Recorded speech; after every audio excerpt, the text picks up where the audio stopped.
Manusia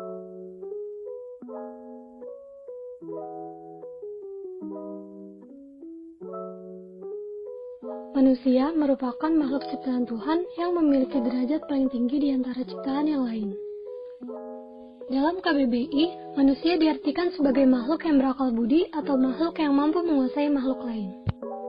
Beberapa ahli filsafat seperti Socrates, Max Keller, dan Thomas Aquinas memiliki perbedaan pendapat tentang penyebutan manusia. Pembahasan tentang manusia sangat beragam dan tak ada hentinya, dikarenakan perbedaan sudut pandang yang digunakan oleh masing-masing orang. Dalam Al-Quran disebutkan bahwa manusia adalah makhluk pilihan yang dimuliakan oleh Allah dari makhluk ciptaannya yang lain dengan segala keistimewaan yang ada pada manusia. Contohnya, seperti akal dan kemampuan berpikir manusia yang mampu membedakan dan memilih sesuatu di antara yang baik dan yang buruk. Kemampuan berpikir ini, seperti yang disebutkan pada surat Ar-Rum ayat 30, yang mengandung perintah agar manusia dalam mempergunakan pikirannya selalu dilandaskan pada iman yang terarah lurus pada agama Allah Subhanahu wa Ta'ala. Demikian pula dalam berpikir mengenai hakikat atau wujud dirinya. Hakikat diciptakannya manusia. Hakikat manusia adalah peranan atau fungsi dari setiap manusia sebagai makhluk ciptaan Allah Subhanahu wa Ta'ala. Berikut ini adalah hakikat diciptakannya manusia dalam Islam.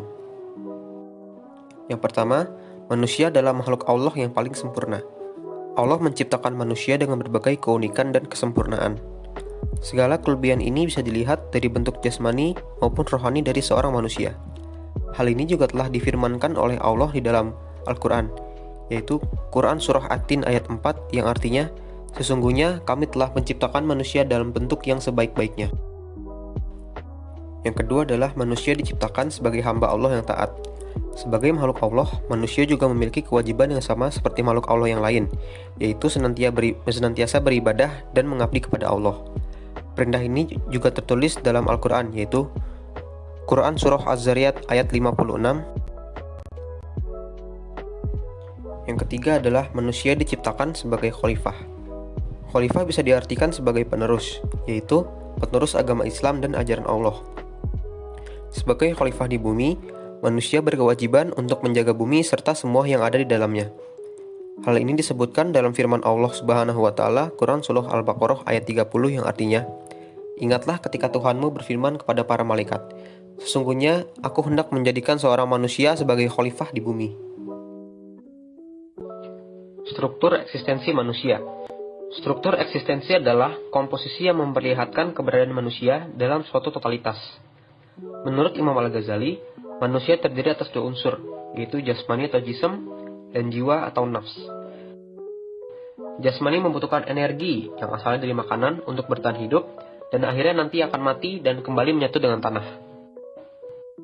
Jiwa merupakan jauhar fard atau esensi yang mengandung nur atau cahaya, dan jiwa juga bisa digunakan untuk menggerakkan badan untuk melakukan pekerjaan seperti berpikir, bergerak, dan lain-lain. Fungsi manusia.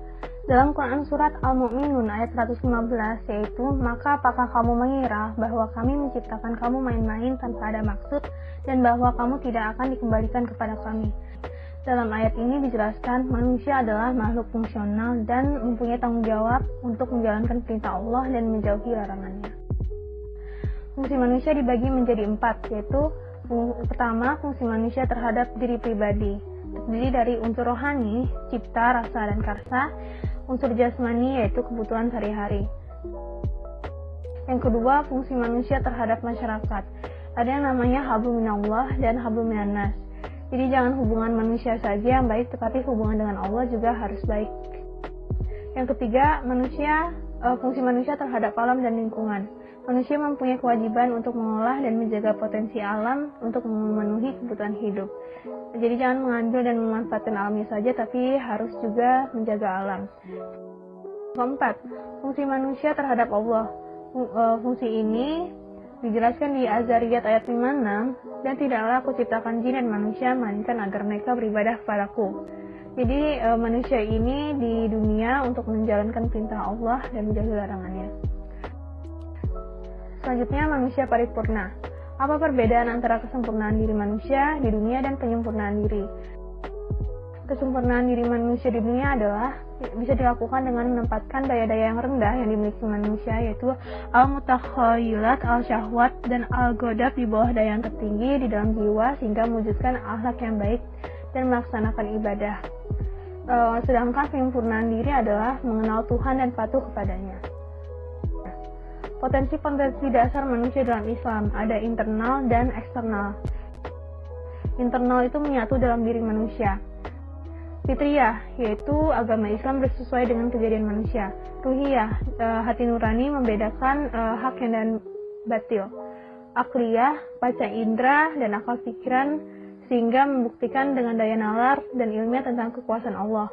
Potensi jasmaniyah, yaitu kemampuan tubuh manusia yang diciptakan Allah dengan sempurna.